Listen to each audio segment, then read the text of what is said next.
Diciembre, día tercero del año 2019 de la encarnación de nuestro Señor Jesucristo.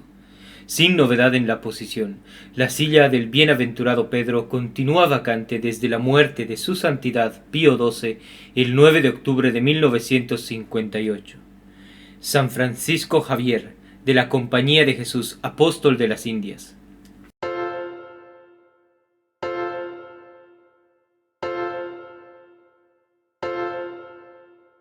San Francisco Javier, uno de los más bellos ornamentos de su orden, gloria de su nación, el taumaturgo de estos últimos tiempos, el apóstol de las Indias y del Japón, la admiración de todas las naciones y el prodigio de su siglo, era navarro y traía su origen de la sangre real de Navarra. Tuvo por padre a don Juan Jasso, señor de mérito, que tenía uno de los primeros puestos del Consejo de Estado en el reinado de Juan III. Su madre, María Alpiscueta Javier, una de las señoras más cabales y perfectas de su tiempo, era la heredera de estas dos familias, ambas de las más ilustres del reino. Nuestro santo, el menor de sus hermanos, nació el día 7 de abril del año 1506 en el castillo de Javier, que está al pie de los Pirineos.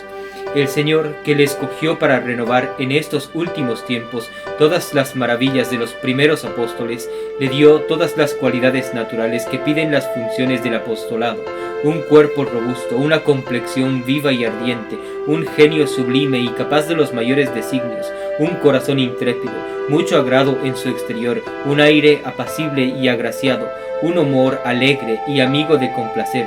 Sin embargo, de todo esto se veía en él un sumo horror a todo lo que puede manchar la pureza y una inclinación vehemente al estudio. Fue educado como correspondía a su calidad, pero especialmente cuidaron de que su educación fuese muy cristiana. Apenas estuvo en edad de aprender cuando, dejando a sus hermanos la profesión de las armas y declarando su inclinación a las letras, le pusieron a estudiar. Los pasmosos progresos que hizo en pocos años obligaron a su padre a enviarle a la Universidad de París, que era entonces la academia de toda la nobleza de Europa. La penetración de su espíritu y su aplicación al estudio le hicieron bien pronto hábil en las ciencias mayores. Fue graduado de maestro en artes y a los 25 años de edad enseñó con mucho lucimiento la filosofía. Las alabanzas que todo el mundo le daba lisonjeaban demasiado a su inclinación. En esta alta reputación se hallaba Javier en la Universidad de París cuando San Ignacio fue a continuar en ella sus estudios. El santo fundador de la Compañía de Jesús, ilustrado con la luz sobrenatural, descubrió desde el principio que le trató los grandes designios que tenía Dios sobre este joven, maestro en artes, y así se aplicó a ganarle, para lo cual comenzó alabando los raros talentos que le había dado la naturaleza. Le buscaba discípulos para hacerle más estimado, y mezclando siempre algunas reflexiones cristianas con los elogios que le daba, le decía: «Es verdad que eres hombre de mérito, que eres aplaudido, pero ¿de qué te sirve ganar todo el universo si pierdes tu alma?». Javier escuchaba con gusto a su amigo, pero el resplendor de una falsa gloria le deslumbraba demasiado y lisonjeaba demasiado su ambición para que estas saludables conversaciones hiciesen en su joven corazón toda la impresión que debían. Habiendo faltado el dinero a Javier, le asistió Ignacio liberalmente. Uno de los mayores servicios que le hizo fue el perseverarle de los errores de los luteranos, que los emisarios del partido procuraban inspirarle. Habiéndole preservado San Ignacio el error, determinó no omitir diligencia alguna para ganarle para Dios. Habiéndole encontrado un día más dócil, le habló con tanta energía de las grandes verdades de la religión que, penetrado Javier del amor de las cosas celestiales y de la nada de las grandezas mundanas, hizo firme propósito de pensar seriamente en su salvación, poniéndose para esto bajo la dirección de San Ignacio. Comenzó su nueva vida por un retiro espiritual, según el método de su nuevo director, y le practicó con tanto fervor que pasó 4 días enteros sin tomar alimento alguno, suavizando la abundancia de los consuelos interiores sus excesivas austeridades. Abrazado este gran corazón en el amor de Dios, salió Javier de su retiro como un hombre enteramente distinto. No tuvo desde entonces otra ambición que la de padecer todas las humillaciones de la cruz. No sintió otro gusto que el que le resultaba de los malos tratamientos que daba a su carne, ni otro atractivo que el de ganar almas para Jesucristo. Habiendo hecho sus votos en Montmartre, monte de los mártires, el día de la Asunción de Nuestra Señora, el año 1534, con los otros 8 compañeros que el santo fundador se había asociado, partió con ellos para Italia. En este viaje fue cuando, habiéndose atado nuestro santo los brazos y las piernas con unos cordeles delgados para castigar no sé qué complacencia que había tenido de saltar y bailar mejor que los otros jóvenes de su edad, estuvo a pique de perder la vida, porque habiendo el movimiento hecho entrar las cuerdas tan adentro de la carne que ya casi no se veían, los cirujanos hicieron juicio que el mal era incurable. En este conflicto recurrieron a Dios sus compañeros, y al despertar Javier por la mañana se halló con las cuerdas caídas, y él perfectamente sano. Habiendo llegado a Venecia, con el designio de hacer el viaje de la Tierra Santa, repartieron entre sí todas las obras de misericordia de la ciudad. El hospital de los incurables tocó a Javier, el que, olvidando su calidad y su delicadeza, no hubo oficio bajo ni desagradable que no ejerciese. Uno de los enfermos que había en él tenía una úlcera que no se podía ver sin horror, y la hediondez que despedía de sí era todavía más insoportable que la vista. Nadie se atrevía a llegarse a este miserable, y Javier mismo sintió mucha repugnancia en servirle, pero avergonzándose de su repugnancia natural, se fue corriendo al enfermo, le abrazó, puso su boca sobre la úlcera que le había hecho estremecer y le chupó la podre. Una victoria tan generosa le libró para siempre de su delicadeza. Tanto importa vencerse bien de una vez. Habiendo empleado 2 meses en estos ejercicios de caridad y viendo que era imposible hacer el viaje de Jerusalén, se fue a Roma, en donde recibió los sagrados órdenes, se preparó para su primera misa con un retiro de 40 días, y le dio en Vicenza con tal abundancia de lágrimas que los que le oyeron no podían contener las suyas. Su vida austera y laboriosa alteró su salud tan notablemente que cayó enfermo, y fue preciso llevarle al hospital. El gozo que tuvo de verse confundido con los pobres y una visión de San Jerónimo, de quien era muy devoto, le consolaron tanto que no tardó mucho en curar.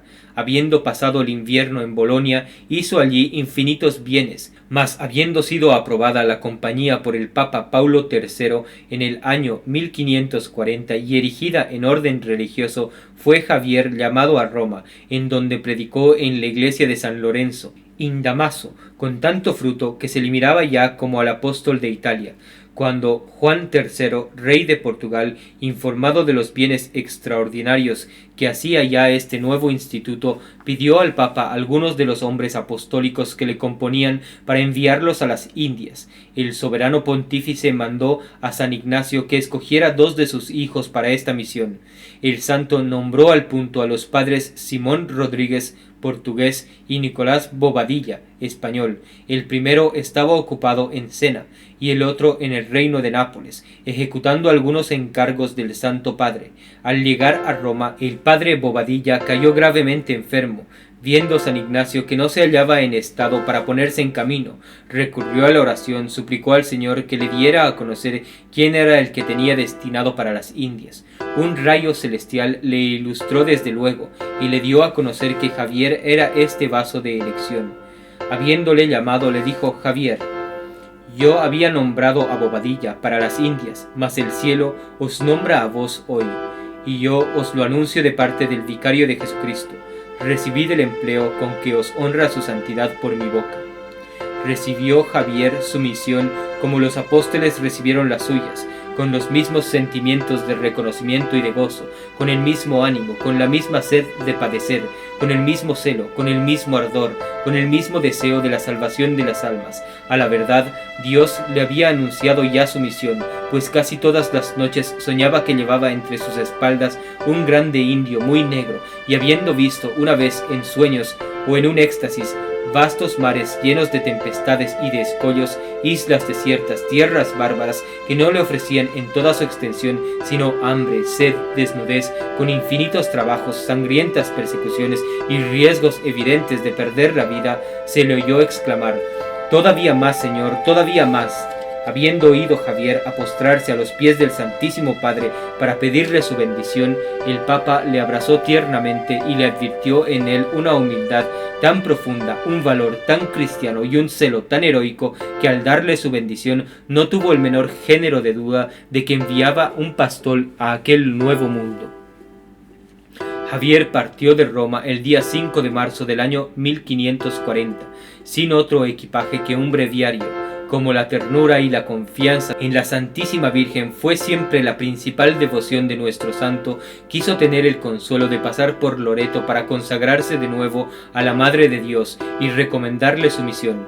Tardó 3 meses en su viaje de Roma a Lisboa, y no hubo día en que no se señalase con alguna acción particular la caridad, la humildad y el celo de Javier. Pasó por junto al castillo de Javier, pero no fue posible persuadirle a que fuese a despedirse de su madre. Habiendo llegado a Lisboa, no tomó otro alojamiento que el hospital. El rey le llamó a la corte y le recibió con la mayor veneración y respeto. Aunque se le dispuso una posada, no pudo resolverse a dejar el hospital, ni dejar de vivir de limosnas. Su detención en Lisboa fue como el ensayo de su misión y el compendio de las maravillas que había de hacer en las Indias. Apenas se dejó ver cuando toda la ciudad mudó de aspecto por sus predicaciones, y esta mudanza de costumbres se hizo visible hasta en el palacio del rey, así en la gente principal como en los criados inferiores. Quisieron detenerle en Portugal, pero fue preciso ceder a los designios de la providencia. Al irse a embarcar, le envió el rey 4 breves del Papa. En los 2 le nombraba el soberano pontífice nuncio apostólico y le daba poderes amplísimos para extender y conservar la fe en todo el Oriente. En los otros 2 le recomendaba su santidad a los gobernadores de las islas. El día 7 de abril de 1541 partió de la bahía de Lisboa con el padre Paulo el Camerín, italiano, y con el padre Mansilla, portugués. El viaje fue largo, pero fue todo él una misión apostólica. Se contaban más de 900 hombres en el bajel, y se puede decir que fueron 900 conquistas que hizo su celo para Jesucristo. Desde el primer día se desterraron los juegos, las rencillas, las palabras indecentes, los juramentos y todos los desórdenes que la ociosidad produce ordinariamente en los que van a bordo. Oficiales, marineros, soldados, todo se rindió a las saludables instrucciones del hombre apostólico. Predicaba muchas veces al día, confesaba, consolaba y servía a los enfermos, haciéndose todo para todos, para ganarlos a todos para Jesucristo. El virrey don Alfonso de Sousa no pudo obtener del santo que comiese a su mesa una sola vez, queriendo siempre Javier vivir y mantenerse de limosnas. Los fríos insoportables de Cabo Verde y los calores excesivos de la Guinea, con el agua y las viandas que se corrompieron bajo de la línea, causaron enfermedades muy peligrosas en la embarcación, las que a poco tiempo se hicieron contagiosas. Entonces fue cuando la caridad heroica de nuestro santo se manifestó más. Enjugaba a los enfermos sus sudores, limpiaba sus úlceras, lavaba sus vendas y los paños y les hacía todos los servicios, aun los más viles y despreciables, pero sobre todo cuidaba de sus conciencias, y su principal ocupación era disponerlos a morir cristianamente. Lo más de admirar es que hacía todo esto estando incomodado de continuos vómitos. Para aliviarle algún tanto, hizo el virrey que le dieran un cuarto más grande y más cómodo. Le tomó, pero fue para poner en él a los más enfermos, quedándose él a dormir en el combés, sin otra almohada que el cordaje del navío. Tantas y tan grandes acciones de caridad hicieron que desde entonces le diesen todos el nombre de Santo Padre, y este nombre le quedó para siempre hasta entre los idólatras y mahometanos. Habiéndose visto obligada a invernar en Mozambique la flota de Sousa, desembarcaron todos los enfermos y los llevaron al hospital. Javier con sus 2 compañeros los siguió, y aunque pasaban de 800, se empeñó en servirlos a todos, y estando él más enfermo que muchos de aquellos a quienes servía, le veían en las más fuertes accesiones de su fiebre asistir a los enfermos y a los moribundos, y hacer admirar en todas partes los milagros de su celo. Después de 6 meses de detención y de trabajos, aportó a Melinda, sobre la costa de África. La desgracia de los habitantes, que todos eran mahometanos, le enterneció y se resolvió permanecer allí lo más que pudiese para trabajar en la conversión de aquellos bárbaros. pero le fue preciso partir con el galeón, el que pocos días llegó a Goa, 13 meses después que partieron de Lisboa.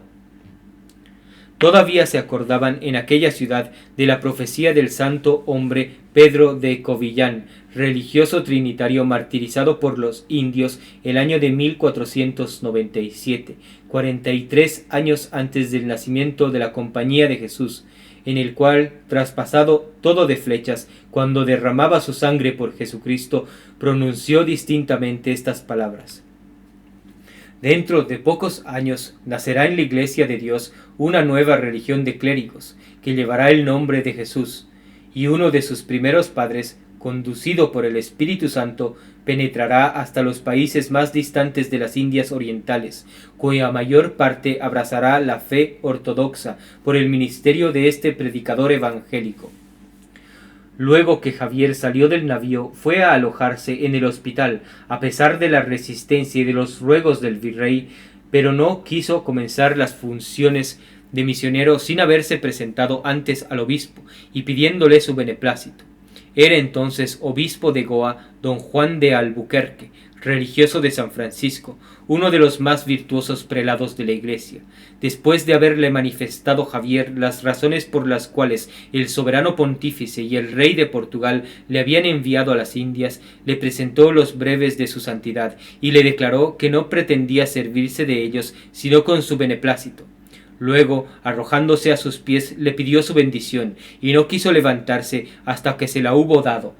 La modestia y la humildad del santo dejaron prendado al prelado, el que besó muchas veces las breves del Papa, y volviéndose al padre le dijo: un legado apostólico, enviado inmediatamente por el vicario de Jesucristo, no tiene necesidad de recibir su misión de otra parte. Use vuestra paternidad libremente por los poderes que la Santa Sede le ha dado. Y esté seguro de que si la autoridad episcopal fuese necesaria para mantenerlos, no le faltará ésta en las funciones de su ministerio. Los descubridores de las Indias Orientales habían hecho renacer el cristianismo en algunos parajes, pero ya no quedaba rastro alguno. En todas partes reinaba la idolatría y el mahometismo, tanto que hasta los mismos portugueses vivían más como idólatras que como cristianos. No era menor la corrupción de sus costumbres, la cual hacía todas las Indias pareciesen enteramente paganas. Tal era la faz de la cristiandad del Nuevo Mundo, cuando el padre Javier llegó a él. Mas apenas se dejó ver este nuevo apóstol, cuando aquella viña inculta vino a ser la porción más florida de la Iglesia. Para hacer que el cielo derramara sus bendiciones sobre una empresa tan difícil, pasaba la mayor parte de la noche en tratar con Dios y sólo dormía 3 o 4 horas. Se ponía en oración al amanecer y acabada la oración decía misa. Lo restante de la mañana lo empleaba en los hospitales y en visitar las cárceles. De vuelta de estos nuevos ejercicios, se iba por las calles de la ciudad, tocando una campanilla para juntar los muchachos y enseñarles el catecismo. Estas jóvenes plantas recibían sin trabajo las impresiones que hacían en ellos las instrucciones del Padre, y por ellas comenzó la ciudad a mudar de aspecto. Sus predicaciones acabarán de hacer la reforma de las costumbres. Los pecadores más escandalosos, penetrados del horror de sus delitos, se confesaron los primeros. Bien pronto los siguieron los demás. Los contratos ilícitos se anularon, como también los usurarios. Se restituyó la hacienda mal habida, se dio libertad a los esclavos, que se habían hecho cautivos injustamente, y en fin se arrojaron las concubinas. El uso de los sacramentos se hizo frecuente y la piedad se estableció en todas partes, con tanta admiración del obispo de Goa que no cesaba de publicar que una mudanza de costumbres tan repentina era uno de los mayores milagros. Después de convertir a Goa, dijeron a Javier que en la costa de la pesquería había un gran número de pescadores, llamados páravas, que habían sido bautizados en otro tiempo, pero que ya no tenían de cristianos sino el bautismo. No fue menester más para inflamar el celo del santo, el cual sin detenerse pasó allá, y luego que hubo llegado, supo que en una de aquellas chozas había una mujer, que después de 3 días de dolores vehementísimos de parto, no podía dar a luz la criatura. Acude el santo a este riesgo, instruye a aquella pobre india en los misterios de nuestra religión, la convierte, la bautiza, y al instante pare felizmente, y se halla perfectamente sana. Un milagro tan visible llena la cabaña de espanto y de alegría. Toda la familia se convierte y dentro de pocos días sigue en su ejemplo toda la aldea y casi toda la costa de la pesquería, en donde se bautizó un tan gran número de pávaras que escribió de su puño los padres de Roma, que de tanto bautizar ya no podía levantar el brazo, y que veía renovarse todos los días aquel país los prodigios de la primitiva iglesia. Se servía de los niños bautizados para curar los enfermos. Los templos de los falsos dioses fueron destruidos en poco tiempo y los ídolos hechos pedazos. Los brahmanes, que eran como los sacerdotes y religiosos del país, sobresaltados de la novedad, se juntaron en número de muchos millares. Javier los confundió y convirtió a muchos, y con esta gloriosa conquista triunfó la fe de Jesucristo en toda aquella comarca. El mismo santo confiesa que por medio del Ave María alcanzó de Dios la conversión de la mayor parte de los paganos. Comenzaba todas sus instrucciones rezando el Padre Nuestro y las terminaba con el Ave María. Su mansedumbre, su caridad y sus modales agradables, su modestia, le ganaban todos los corazones. La fuerza y la unción de sus palabras convencían los espíritus, y su santidad, manifestada por una infinidad de milagros, acababa de convertir los pueblos. Sanó repentinamente a un hombre cuyo cuerpo era todo una llaga, y resucitó en presencia de los brahmanes 4 muertos. En su vuelta a Goa fundó el seminario de Santa Fe, que vino a ser muy en breve un plantel de celosos misioneros. Pasó al reino de Travancore, donde predicó la fe, y en menos de un mes bautizó por su mano 10.000 idólatras. Le comunicó Dios el don de lenguas, y lo que no se había visto desde los apóstoles en aquellas tierras, hablando una sola lengua a muchos millares de pueblos, todos diferentes. Todos le entendían, estando persuadidos todos y cada uno de ellos que hablaba en su propia lengua. Viendo los brahmanes abandonado el culto de las pagodas, determinaron matarle, pero Dios le conservó en un nublado de flechas, de las que una sola bastaba para quitarle la vida. Entraron los badajes, armados en el reino de Travancore, resueltos a llevarlo todo a sangre y fuego. Su ejército era muy numeroso. Corrió hacia ellos San Javier con un crucifijo en la mano, y luego que estuvo en paraje que pudiera ser oído, les gritó: «Yo os prohíbo en el nombre de Dios vivo pasar más adelante, y os mando de su parte que volváis atrás». Lo mismo fue decir estas palabras que aquella inundación de bárbaros, sobrecogidos de un terror pánico, echaron a huir con él mayor desorden. La reputación del nuevo apóstol no estuvo encerrada en los límites del reino de Travancore, sino que se extendió a todas las Indias. Los habitantes de la isla Manar le pidieron que fuese a instruirlos, les envió misioneros y se convirtió toda la isla. Siendo cada día más abundante la mies, llevó Javier la luz del Evangelio de isla en isla, de reino en reino, hasta las últimas extremidades del oriente. Y habiendo ido a Meliapor, donde está el sepulcro de Santo Tomás, hizo prodigiosas conversiones. Un mercader en Meliapor, al irse a embarcar para Malaca, le pidió una prenda de su amistad. Javier le dio su rosario y le dijo: «No os será inútil esta alhaja, con tal que tengáis confianza en María». Apenas se había hecho la vela, cuando una furiosa tempestad echa el bajel contra la roca y le estrella. Al mercader, lleno de confianza en la Santísima Virgen y teniendo el rosario de Javier en la mano, se encuentra repentinamente transportado a la costa de Negapatán, a muchas leguas de donde había sucedido el naufragio. Llega el santo apóstol a Malaca para pasar de allí a Mazar, predica, confiesa y convierte a una infinidad de fascinerosos y de pecadores, bautiza a muchos idólatras, mahometanos y judíos, y entre otros a un famoso rabino que abjuró públicamente el judaísmo. En ninguna parte hizo el santo tantos milagros como en Malaca. Con solo tocar su sotana, besar sus manos o recibir su bendición, quedaban curados repentinamente toda suerte de enfermos. Habiendo ido a hacer un corto viaje por los alrededores de Malaca, murió una doncellita a quien había bautizado poco antes. La madre va a buscar al santo desconsolada y postrándose a sus pies echa un mar de lágrimas. Le dice: «Siervo de Dios, mi hija ha muerto, pero si queréis invocar sobre ella el nombre de Jesucristo, al instante recobrará la vida». Movido Javier de compasión, ora a Dios en silencio un poco de tiempo, y volviéndose luego hacia ella, le dice: «Vete, tu hija está viva». «Hace 3 días que está enterrada», replica la madre. «No importa», responde Javier, «vete, abre su sepulcro, y la hallarás viva». Corre la madre a la iglesia, hace levantar la piedra que cubría la sepultura, y encuentra a su hija viva y sana.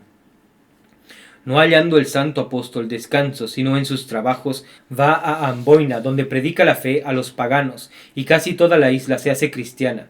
Recorriendo las islas vecinas, se consternan los del bajel a vista de una furiosa tempestad. Saca Javier de su pecho un pequeño crucifijo que llevaba siempre consigo, y queriendo tocar con él el mar, se le escapa de la mano y se le llevan las ondas. Esta pérdida le aflige, pero 24 horas después, habiendo abordado a la isla de Baranura, se vio asombrar de un cangrejo que llevaba en sus uñas al mismo crucifijo, y que venía derecho a la riviera a entregársele al Padre.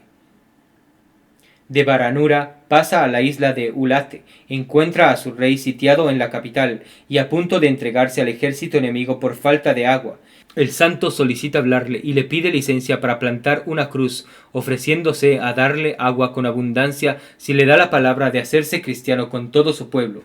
El príncipe viene en ello, y apenas se plantó la cruz cuando una lluvia abundante proveyó la necesidad, y obligó al enemigo a levantar el sitio.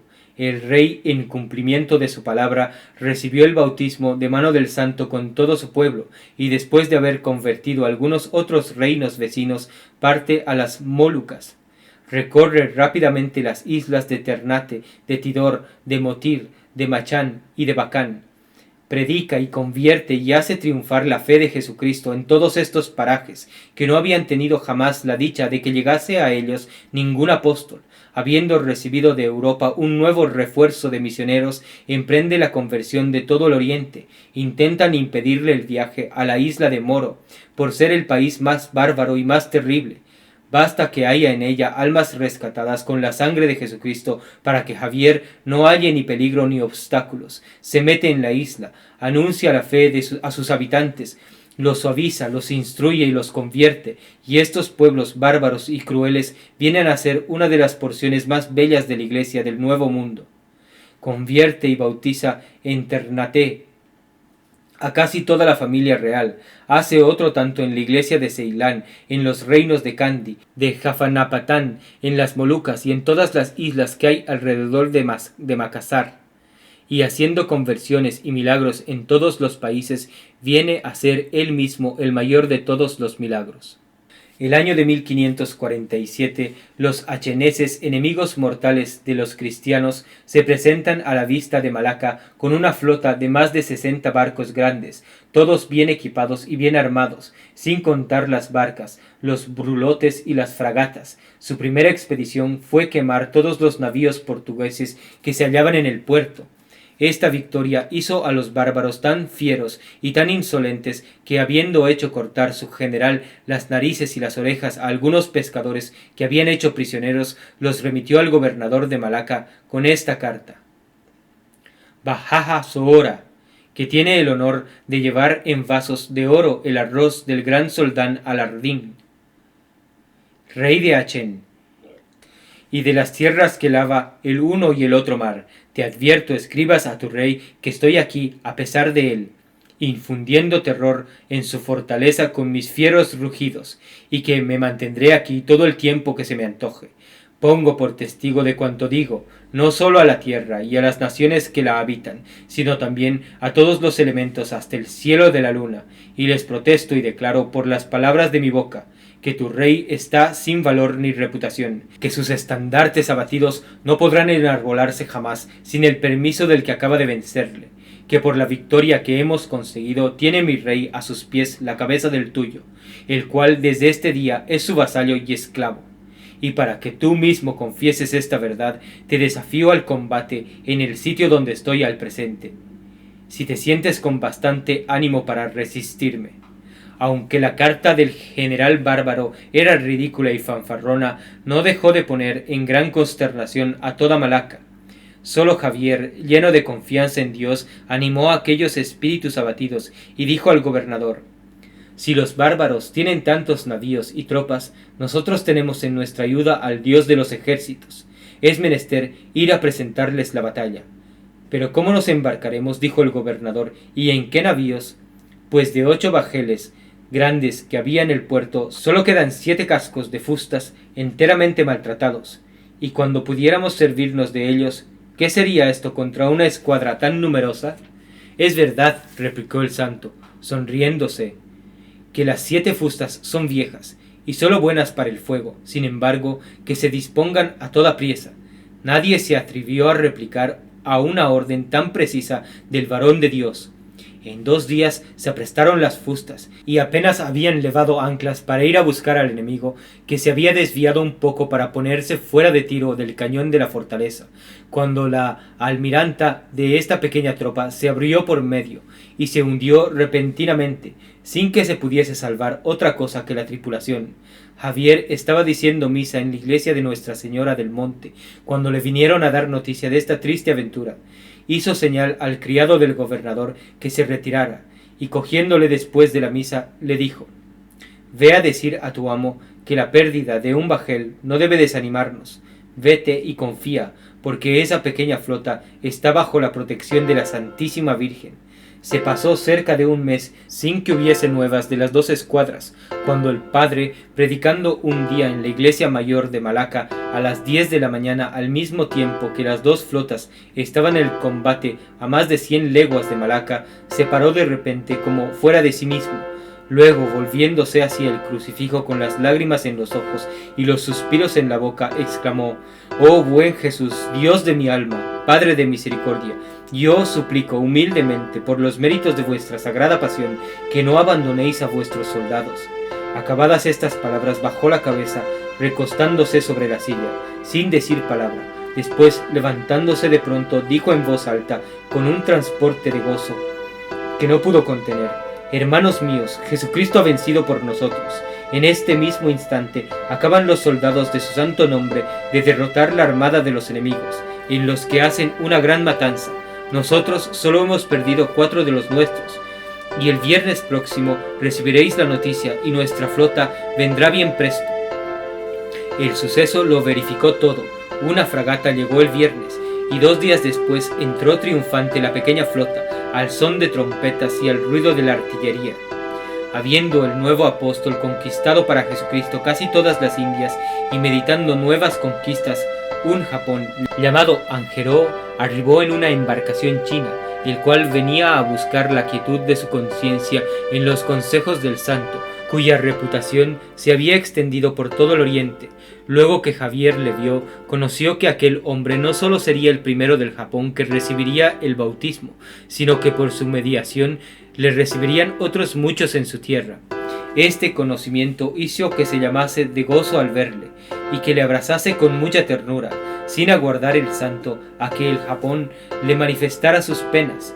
Le aseguró que hallaría el sosiego que había venido a buscar tan lejos, pero que era preciso que ante todas cosas que abrazara la ley del verdadero Dios, para lo cual le envió al seminario de Goa, a fin de prepararle a él y a todos los de su familia a recibir el bautismo.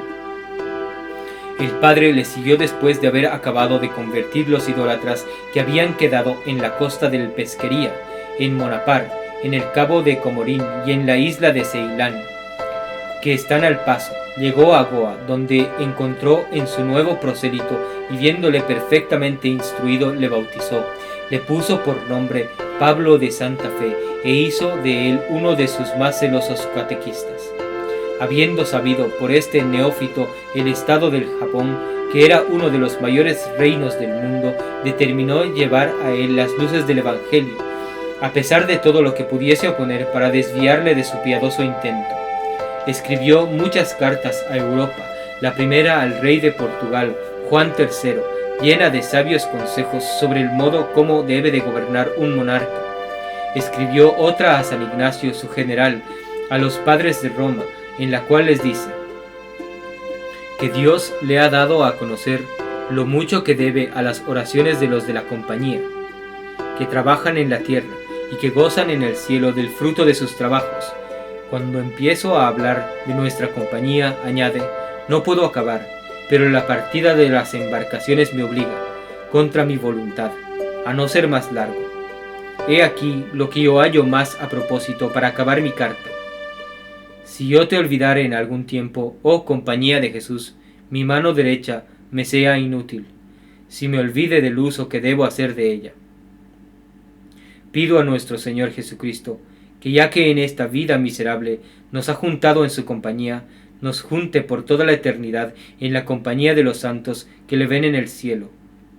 Habiendo recibido un nuevo refuerzo de misioneros con el arribo de algunos jesuitas llegados de Europa, prescribió las reglas que debían observar en sus misiones, y en calidad de nuncio apostólico y de superior general para todos los jesuitas de Oriente, les asignó a todos el lugar de su misión, y nombró superiores que en su ausencia gobernarán la compañía en las Indias.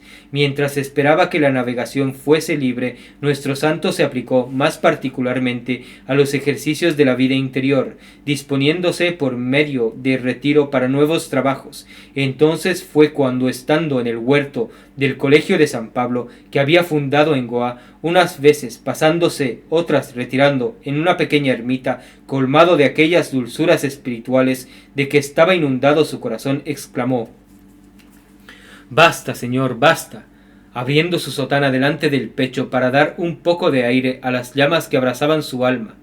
Finalmente, en abril del 1549, se embarcó en una fusta que iba a Cochín con el padre Cosme de Torres, el hermano Juan Fernández y los 3 japonés convertidos, Pablo de Santa Fe y sus 2 criados, Juan y Antonio. Estando en Malaca, supo que uno de los reyes del Japón pedía predicadores evangélicos al gobernador de las Indias. No se puede decir cuál fue el gozo del santo apóstol y cuál su deseo de partir cuanto antes a esta nueva conquista. Se embarcó el 25 de junio para el Japón, y después de muchas tempestades que el santo serenó y aplacó, abordó a Kanojima el día 15 de agosto del mismo año.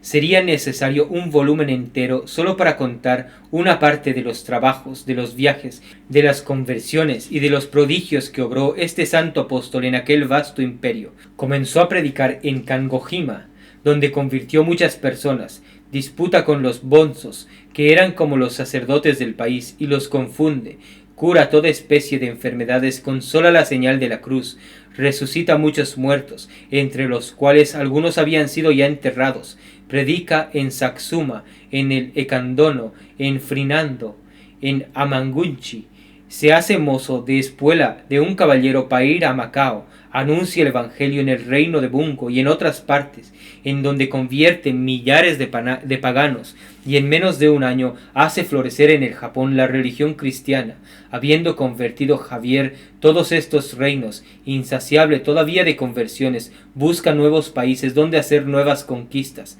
Habiéndose embarcado para volver a la India, una de las borrascas más furiosas desarboló la embarcación, la que a cada momento se veía en peligro de naufragar. La sola presencia de Javier infundía seguridad en los soldados y marineros, mas un accidente que sobrevino introdujo la consternación en el navío. Habiendo 5 portugueses con 10 japoneses en la chalupa que iban detrás y que habían amarrado al navío con gruesos cables, pero habiéndose embravecido el viento durante la noche, la violencia de las olas rompió los cables, y la chalupa era llevada al arbitrio de las olas, que se levantaban como montañas. Todos creyeron que los 5 hombres habían perecido, y que la chalupa había sido estrellada o tragada por las olas. El capitán Eduardo de Gama, amigo del santo, estaba inconsolable por haber perdido a su sobrino, y los otros sentían igualmente la pérdida de sus compañeros, cuando San Javier, saliendo de su oración y encerrándose con Gama, le dijo con un rostro risueño: «No os aflijáis, hermanos, antes de 3 días vendrá la hija a encontrar a su madre». Bien se comprendió lo que quería decir el santo, mas la cosa parecía tan poco posible que no se podía creer. Viendo el santo que no cesaban las lágrimas, les dijo con un tono de seguridad: «La confianza que tengo en la divina misericordia me hace esperar que no perecerán las personas que he puesto bajo la protección de la Santísima Virgen, y por las que he hecho voto de decir 3 misas en Nuestra Señora del Monte». Dijo al capitán que hiciera subir alguno a la gavia para ver si acaso parecía la chalupa. El santo pasó todo el día en plegarias y saliendo de su retiro por la tarde preguntó si había aparecido la chalupa. No le respondieron sino con la risa. Dijo que se bajaran las velas para dar tiempo a la chalupa de alcanzar al navío. Se reían interiormente de la confianza del santo cuando un niño que estaba sentado al pie del árbol mayor exclamó repentinamente: «¡Milagro, milagro! Miren ustedes allí la chalupa». En efecto, abordó la chalupa. Quedando todos admirados y gozosos, abrazaron a aquellos hombres que ya creían perdidos, pero se sorprendieron todavía más cuando supieron que habían venido en medio de la más horrible tempestad que se vio jamás, sin que temieran ni perecer ni descaminarse, porque decían que el padre Javier era su piloto y su presencia los tranquilizaba. Habiendo arribado a Malaca, el santo apóstol toma la resolución de llevar a la China las luces de la fe, aunque se ofrecían muchas oposiciones, capaces cada una de trastornar una empresa tan santa. Javier, superior a todos los obstáculos cuando se trataba de la gloria de Dios y de la salvación de las almas, no se acobardó. Deseaba que se enviara una embajada a la China para abrir por medio de ella la puerta al Evangelio, pero se opuso con tenacidad don Álvaro, gobernador de Malaca. El santo lo siente vivamente y atribuye a sus pecados el que no tenga efecto la embajada. El gobernador fue castigado terriblemente, como el santo se lo había profetizado. Pero Javier no desistió de su empresa, habiendo arreglado todas las cosas, así por lo que miraba a la compañía como a las misiones, después de haber nombrado al padre Barcia por rector del colegio de Goa y viceprovincial, y distribuido los otros padres en las diversas misiones del Japón y de la India, se embarca con un solo hermano en una nave que iba a la isla de Sancian, para pasar desde ella a la China. Después de algunos días de navegación, se echó el viento repentinamente, y habiéndose aplanado las olas, quedó inmóvil la embarcación. Como la calma duró 14 días, llegó a faltar el agua dulce, con lo que murieron algunos al principio, y toda la tripulación, que se componía de unas 500 personas, cayó enferma. El santo, movido a compasión, se pone a orar, después de lo cual baja a la chalupa con un niño, el cual hace probar el agua del mar, y le pregunta si estaba dulce, y respondiéndole el niño que estaba salada, le dice que la pruebe otra vez, y el niño la halla tan dulce como la de cualquiera fuente. Subiendo entonces el padre de la embarcación, hace llenar de agua todas las vasijas y toneles del navío, pero corriendo todos a beber, la hallaron sumamente salada. El santo hizo la señal de la cruz sobre las vasijas, y al punto perdió el agua el gusto salobre, y quedó excelente para beber. Este milagro hizo tal impresión en los árabes y sarracenos que estaban a bordo, que creyeron en Jesucristo y recibieron todos el bautismo. Lo restante del viaje fue una serie continuada de milagros y de profecías. Finalmente, habiendo arribado a la isla de Sancian, apenas hubo desembarcado cuando libró a la isla de los tigres de que estaba inundada. El santo apóstol se disponía para ir a la China, de la que se descubrían ya los primeros puertos, cuando Dios le dio a conocer que se contentaba con su ardiente deseo, que quería recompensarle sus inmensos trabajos, y que la ejecución de su designio sobre la China reservaba a sus hermanos. Dio trato a Javier, como en otro tiempo trató a Moisés, quien murió a la vista de la tierra a donde tenía orden de conducir los israelitas. Le entró una fiebre al padre Francisco el día 20 de noviembre y desde el principio de ella tuvo un conocimiento claro del día y hora de su muerte, como lo manifestó ingenuamente al piloto del navío. Habiéndose declarado el mal un dolor de costado muy agudo y con una grande opresión de pecho, el santo se vio muy en breve a los últimos, sin tener otro socorro que algunas frutas que le dio al capitán. Todo el tiempo de su enfermedad fue una continua conversación con Dios. Se le oía repetir sin cesar estas palabras: Jesús, Fili, David, miserere mei. Jesús, hijo de David, tened misericordia de mí. Y estas otras: Oh Santísima Trinitas. Y dirigiéndose a la Santísima Virgen le decía continuamente: Madre mía muy amada, monstrate esse matrem. Muestra que eres mi madre. Finalmente, el día 2 de diciembre, que era viernes, teniendo los ojos bañados en lágrimas y fijos en un crucifijo, pronunció con la mayor ternura estas palabras: Señor, yo esperé toda mi vida en vos, haced que no experimente la confusión de haber esperado en vano. Y transportado al mismo tiempo de un gozo celestial, entregó apaciblemente su espíritu a cosa de las 2 de la tarde, el año 1552, a los 46 de su edad, de los que había empleado 10 y medio en las Indias. La nueva de su muerte hizo en todos los espíritus y corazones aquella impresión que hace la muerte de los santos. Corrieron en tropas las gentes a su cabaña para besarle los pies, y le encontraron con el rostro tan encarnado y bermejo como si hubiera estado vivo.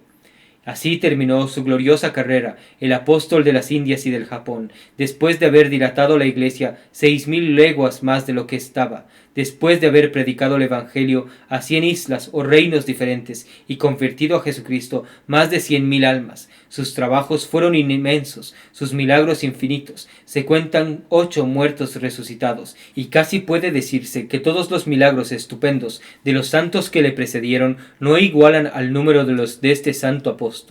No se dio tierra a su cuerpo hasta el domingo siguiente. Su entierro se hizo sin ceremonia alguna. Se le quitó la sotana, la que los oficiales dividieron entre sí. El capitán hizo cubrir el cuerpo de cal viva, para que, consumiéndose antes la carne, se pudieran llevar los huesos en la embarcación que debía volver a las Indias dentro de pocos meses. El último año de la vida del santo se vio sudar sangre con abundancia todos los viernes a un crucifijo que estaba en la capilla del castillo de Javier, y lo mismo fue morir el santo que dejar la sangre de correr. 2 meses y medio después de la muerte del santo apóstol, desenterraron su cuerpo y le encontraron entero, tan fresco, tan encarnado, tan palpable y flexible como si hubiera estado vivo. Las vestiduras sacerdotales de que le habían revestido, así como las carnes, no habían recibido la menor lesión de la cal, y el santo cuerpo exhalaba un olor tan suave y agradable que excedía al de los perfumes más exquisitos. Luego que llegó a Malaca, cesó la peste que hacía grandes estragos en la ciudad. Fue recibido como en triunfo por la nobleza. El pueblo y el clero, después de algunos meses, fue desenterrado otra vez, y le encontraron tan entero y tan fresco como antes de enterrarle. Se mandó a hacer una caja de madera exquisita, y después de haberla guarnecido de un rico damasco de la China, se puso en ella el santo cuerpo, envuelto en un puño de tela de oro, con una almohada de brocado debajo de la cabeza. Este precioso depósito fue recibido en Goa con toda la pompa y veneración que le era debida. El virrey, con toda su corte, la nobleza y los magistrados acompañaban al clero. Este santo tesoro fue depositado en la iglesia de San Pablo del Colegio de la Compañía de Jesús, al son de las campanas y al ruido de toda la artillería. Todavía se conserva allí con mucho cuidado. Se obraron infinitos milagros en todos los parajes por donde pasó el santo cuerpo, y Dios continúa hoy en hacer otros muchos por la intercesión de este gran santo, no solo en Goa, sino en todo el mundo. Después de un jurídico examen de las virtudes y milagros innumerables de este gran siervo de Dios, el Papa Paulo V declaró beato a Francisco Javier, presbítero de la Compañía de Jesús, el día 25 de octubre de 1619, y el Papa Gregorio XV, sucesor de Paulo V, le canonizó solemnemente el día 12 de marzo de 1622. El Papa, en la bula de su canonización, le llama el apóstol de las Indias, y dice que su apostolado tuvo todas las señales de una vocación divina, como son el don de milagros, el de profecía, el de lenguas, con las más perfectas virtudes evangélicas. Se puede decir con verdad que no se vio jamás un agregado más pasmoso de virtudes, todas eminentes, como el que se notó en este santo. Su amor de Dios, tierno, ardiente y generoso, era sin medida, su celo por la salvación de las almas sin límites, su pobreza y su mortificación excesivas, su humildad tan profunda que jamás escribió a San Ignacio, su general, que no fuese de rodillas, y en una carta firma de este modo: el menor de vuestros hijos y el más apartado de vos, Francisco Javier. Su devoción a la Santísima Virgen fue tan tierna, tan perfecta y tan llena de confianza, que jamás pedía nada a nuestro Señor sino por la intercesión de su madre. acababa todas sus instrucciones con la Salve Regina. Cuando pasaba las noches en oración en la iglesia, casi siempre era delante de alguna imagen de la Madre de Dios. Tomé a la Reina del Cielo por mi patrona, dice en una de sus cartas, para alcanzar el perdón de mis innumerables pecados. Sobre todo era tan devoto de su Inmaculada Concepción que había hecho voto de defenderla toda su vida. El cuerpo del santo subsiste siempre en Goa. Solo un brazo entero se llevó a Roma y se conserva con mucha veneración en la iglesia de la casa profesa de los jesuitas, que se llama de Jesús.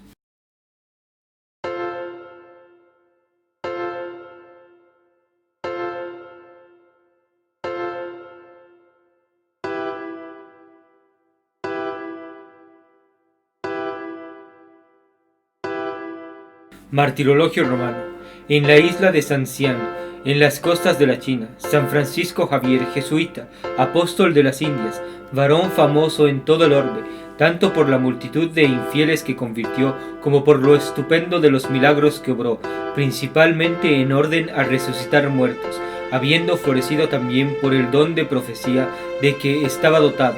Murió el 2 de este mes, abrumado con los trabajos que había emprendido por la fe y colmado de merecimientos. Aunque murió el día 2 de diciembre, se celebra su fiesta el 3 por orden de Alejandro VII. En Judea, San Sofonías, profeta. En Roma, San Claudio, tribuno, y su mujer, Santa Hilaria, San Jasón y San Mauro, sus hijos, con 70 soldados mártires. El emperador Numeriano mandó que ataran a Claudio una piedra enorme y le precipitaran al río, y a que los soldados con los hijos de Claudio los descapitasen. En cuanto a Santa Hilaria, después que hubo enterrado a sus hijos, fue prendida por los paganos algún tiempo después, estando haciendo oración en el sepulcro de sus hijos, y rindió su alma a Dios. En Tánger, de la Mauritania, el suplicio de San Casiano, mártir, quien, después de haber ejercitado largo tiempo el empleo de escribano en la sala del crimen, movido al fin de una inspiración divina, le pareció una cosa execrable el contribuir a la muerte de los cristianos. Así es que, renunciando a su destino, mereció conseguir la corona del martirio confesando la religión cristiana. Igualmente en África, San Claudio, San Crispín, Santa Magina, San Juan y San Esteban mártires. En Panonia, San Agrícola mártir. En Nicomedia, el martirio de San Ambico, San Víctor y San Julo. En Milán, San Mirócletes, obispo y confesor, de quien San Ambrosio hace algunas veces mención. En Inglaterra, San Virino, primer obispo de Dorchester. En Coira, de Alemania, San Lucio, rey de los ingleses, el primero de sus reyes que abrazó la fe cristiana en tiempo del Papa Eleuterio. En Sena de Toscana, San Galgano, eremita. En Saint-Omer, San Anemo, obispo de Poitiers. En la diócesis de León, San Eloquio, monje de San Pedro y de Langui. En la diócesis de París. En Estrasburgo, Santa Atala, virgen. En Auxerre, el venerable Abón, obispo. En Oriente, los santos mártires Metrobio, Claudico y Félix. En Toledo, San Audencio, obispo. Este mismo día, San Diontiras, confesor, venerado por los etíopes. En Otrícoli, cerca de Roma, San Fulgencio, obispo. La misa es en honor del santo y la oración la que sigue. Oh Dios, que por la predicación y milagros del bienaventurado Francisco quisiste agregar a tu iglesia los pueblos de las Indias, concédenos que imitemos los ejemplos de sus virtudes, ya que honramos sus merecimientos, por nuestro Señor Jesucristo, tu Hijo, que vive y reina contigo en la unidad del Espíritu Santo, Dios, por los siglos de los siglos. Amén. La epístola es del capítulo 10 del apóstol San Pablo a los romanos. Hermanos, con el corazón se cree para la justicia, y con la boca se hace la confesión para la salud. Pues la Escritura dice, todo el que cree en él no será confundido, porque no hay distinción entre el judío y el griego, puesto que es el mismo el Señor de todos, rico para cuantos le invocan, porque todo aquel que invocare el nombre del Señor será salvo. Pero, ¿cómo invocan aquel en quien no creyeron? ¿O cómo creerán en aquel de quien no tienen noticia? ¿Y cómo tendrán si no hay quien la predique? ¿Y cómo predicarán si no son enviados? Como está escrito, Qué hermosos son los pies de los que evangelizan la paz, de los que evangelizan felicidades. Pero no todos obedecen al Evangelio, porque Isaías dice: Señor, ¿quién creyó a lo que oyó de nosotros? Luego la fe proviene del oído, el oído por la palabra de Cristo. Pero yo digo, ¿por ventura no han oído? A la verdad, por toda la tierra se esparció el sonido de ellos, y sus palabras hasta las extremidades de la tierra. Nota: toda esta carta de San Pablo a los romanos está dividida naturalmente en dos partes. Los 11 primeros capítulos tratan del dogma, los 5 últimos contienen diferentes preceptos de moral y varias reglas de conducta. Reflexiones. Se cree con el corazón para conseguir la justicia y se confiesa con la boca para llegar a la salvación. Creer con el corazón es someterse con una fe humilde a todas las verdades que Jesucristo nos ha enseñado, es amarlas y hacer de ellas la regla de nuestra conducta. Creer con el corazón es vivir conforme a las verdades, a la moral y al Evangelio que se cree. Nadie es justo si no tiene esta fe práctica, esto es, esta fe viva, esta fe animada, sostenida y probada con las obras. Abraham creyó, pero nunca brilló más su fe que cuando se determinó a ejecutar por sí mismo el precepto que se le había dado de sacrificar a su hijo. El justo vive de la fe, pero la fe sin obras es una fe muerta. Luego, ¿no es esta la fe de que vive el justo, siendo esto así? ¿Hay muchos verdaderos fieles en el mundo? Confesar con la boca es declararse abiertamente por discípulo de Jesucristo y hacer conocer con las obras que las palabras son sinceras. ¿Qué tesoro de ira espera a un predicador cuya vida desmiente a la doctrina? A un padre, a una madre de familias, a un amo o a un superior cuya conducta se opone a las instrucciones que da y a los castigos con que amenaza. Dadme valor, Dios mío, para confesaros resueltamente delante de los hombres, para que de este modo vos no os avergoncéis de mí delante de vuestro Padre. Si el error prevaleciera, entonces deberían los fieles con particularidad hacer una profesión pública de su creencia para oponerse al torrente de la seducción. En unas circunstancias tan críticas, hasta los solitarios dejaban en otro tiempo su retiro, y venían en tropas a las ciudades a confesar su fe y sostener a los fieles con el ejemplo de su eminente santidad. No hay distinción entre el judío y el griego, y la que debe haber entre el pobre y el rico, entre las personas de calidad y el artesano cuando se trata de su salvación. Estas predilecciones y preferencias en la dirección de las almas, estas distinciones son odiosas y hacen ver claramente que este pretendido celo es efecto de la carne y de la sangre. El alma del hombre más vil ha costado tanto a Jesucristo como la del mayor monarca. ¿Se dirá que se trabaja por Dios cuando solo se halla gusto en los ministerios honrosos? Y no se siente sino un celo frío, insípido y desgustado por la salvación de la gente plebeya. El judío y el gentil igualmente son la obra de las manos del Señor. Este Dios, para con el cual no hay acepción de personas, pretendía que con la venida del Mesías no hubiese ya diferencia entre ellos, y que todos no hiciesen ya sino una sola familia, una sola casa y un solo pueblo, que invocará su nombre, sobre el cual derramaría sin distinción la riqueza de sus misericordias. Ay de aquellos que, envidiosos de verlas repartir, se hacen indignos de recibirlas. Este espíritu judaico que induce a estrechar las misericordias del Señor, ¿no reina aún el día de hoy? El Señor de todos es rico para todos los que le invocan. No temamos que llegue a empobrecerse por ser liberal.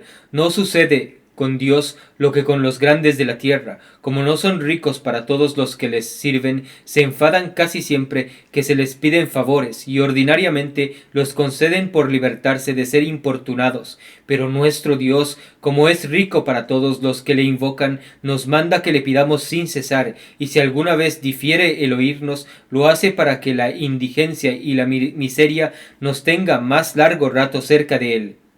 ¿Qué motivo mayor para confiar en su bondad? El Evangelio es del capítulo 16 de San Marcos. En aquel tiempo dijo Jesús a sus discípulos: Id por todo el mundo, predicad el Evangelio a toda criatura.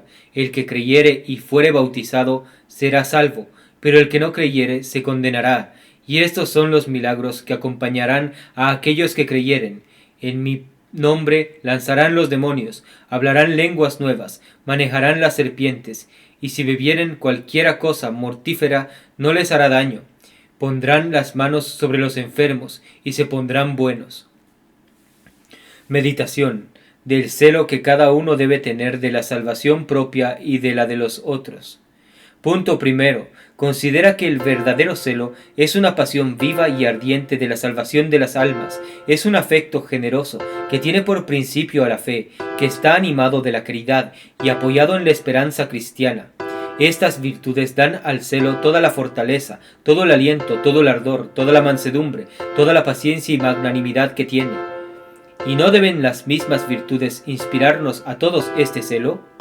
Cuando se piensa seriamente lo que ha costado una alma a Jesucristo, por lo consiguiente, lo que vale, se puede ver con serenidad que esta alma se pierda. Se puede no sentir su pérdida si hay en nosotros el más leve vestigio de fe y de caridad. Este pensamiento ha obligado en todos tiempos a los hombres apostólicos a emprenderlo todo, a sufrirlo todo por la salvación de las almas. Él es quien obligó al gran Javier a sacrificarlo todo, parientes, amigos, talentos, para ir a buscar más allá de los mares, en un nuevo mundo, tantas ovejas descarriadas para traerlas al redil de Jesucristo. ¿Qué no tuvo que sufrir? ¿Cuántos trabajos no padeció? ¿Cuántas amarguras no tuvo que soportar? ¿Cuántos obstáculos que vencer? Pero el verdadero celo de nada se acobarda. He aquí lo que deben decir todos los verdaderos fieles. Nuestra alma es lo que más debemos estimar, y nuestra salvación debe ser el objeto de nuestros primeros cuidados. Mas, oh buen Dios, qué trastorno de razón y de conducta el de una gran parte de los cristianos. Hay gentes sumamente celosas de la salvación de los otros, y sin la más leve apariencia de celo de su propia salvación, no omiten diligencia alguna para llevar a los otros a Dios. Qué sermones, qué energía en sus discursos, qué exhortaciones tan patéticas. Pero al mismo tiempo, qué indolencia, qué descuido de su propia salvación. Pero ¿de qué le sirve al hombre haber ganado y convertido todo el mundo si se pierde a sí mismo? ¿O qué dará en trueque por su alma? ¿Por ventura la salvación de todo el universo le indemnizará de la pérdida de su alma? Ah, Señor, nos amamos tanto y con toda nuestra aplicación y nuestro celo no se emplea enteramente en procurar nuestra salvación. Mostramos tanta viveza cuando se ofrece alguna ocasión de ganancia temporal, somos tan codiciosos de los bienes de esta vida. ¿Y hemos de estar faltos de celo de nuestra salvación? Oh Dios, qué delirio este, qué extravagancia. Punto segundo. Considera que el celo hace en parte el carácter de todos los que aman a Dios. No hay uno que no deba tener celo de la salvación de sus hermanos, como tampoco hay uno que no pueda trabajar eficazmente en la salvación de su prójimo. ¿Qué bien no puede y no debe hacer un grande respecto de sus súbditos, un superior respecto de sus inferiores, un padre de familias respecto de sus hijos y sirvientes, un amo respecto de aquellos sobre quienes tiene alguna autoridad y hasta un particular respecto de todos por la regularidad de sus costumbres, por sus buenas conversaciones, por sus buenos ejemplos? Cada uno puede ser obrero apostólico sin salir de su estado. ¡Qué dureza! ¡Qué barbarie la de aquellos que ven con indiferencia perderse tantas almas! Pero cuidemos que la pasión no tome la máscara y el nombre del verdadero celo. El celo de Jesucristo debe ser el modelo del nuestro. ¡Qué sabiduría, qué dulzura, qué paciencia en el celo de Jesucristo! Este celo ardiente y demasiado duro, que deseca y devora todo lo que encuentra y que derrama por todas partes la asedia y la amargura, prueba cuán fácil es engañarse en punto de caridad. Un celo flojo y demasiado indulgente es un celo falso. Se debe hacer la guerra al pecado sin usar de misericordia con él, pero el verdadero celo se compadece siempre del pecador. La severidad no siempre incomoda a los que predican, indulgentes muchas veces consigo mismos, hasta perdonarse los defectos más groseros, piden a los otros una regularidad escrupulosa y extremada. Este celo amargo prorrumpe de ordinario en quejas y murmuraciones. Buen Dios, ¿se encontró jamás la caridad en un corazón adusto y amargo? Si hay abusos que corregir o errores que destruir, dejemos al padre de familias el cuidado de su viña, la que el soberano dueño no nos ha encargado. Él sabrá separar a su tiempo la cizaña del buen grano y hacer que sus administradores le den cuentas del depósito que les ha confiado. Qué ilusión tan ridícula la de gritar eternamente contra la licencia y la relajación del otro y no trabajar jamás en su propia reforma. Si tenemos celo, ¿por qué no lo hemos de emplear jamás sino con los extraños? ¿No tenemos bastante que hacer en desmontar y purgar nuestro propio campo, sin inquietarnos tanto por las espinas que nacen en el campo de los otros? Que el celo que tenemos de nuestra salvación sea un poco duro, es tolerable, mas que el celo que tenemos por la salvación de los otros sea amargo, poco compasivo, demasiado áspero, está reprobado por el Espíritu de Jesucristo. Dadme, Señor, este celo puro, caritativo y verdadero, así por lo que mira a mi salvación como a la de los otros, para que ganando a mis hermanos para vos, aseguro que en vuestra gracia mi eterna bienaventuranza. Jaculatorias. Abrazadme, Señor, con el fuego del Espíritu Santo, para que os sirva con un cuerpo casto y os agrade con la pureza de mi corazón. He mirado siempre a los pecadores como a unos injustos prevaricadores, y por este motivo observaré vuestra ley, y se inflamará mi celo contra los que la quebrantan. Propósitos. 1. El verdadero celo no es turbulento ni impetuoso, antes bien es moderado y discreto. Sabe buscar ocasión para insinuarse con suavidad, es tierno y compasivo. No son los grandes discursos los medios de que se vale para producir los grandes efectos.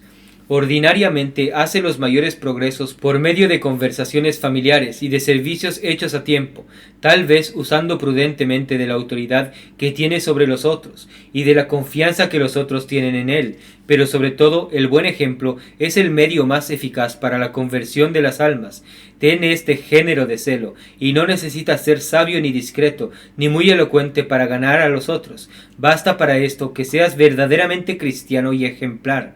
Advierte que los que tienen celo se dan a conocer fácilmente. Mira si te sientes inflamado de este fuego, que solo busca cómo alumbrar, calentar e inflamar todo el mundo con el mismo ardor.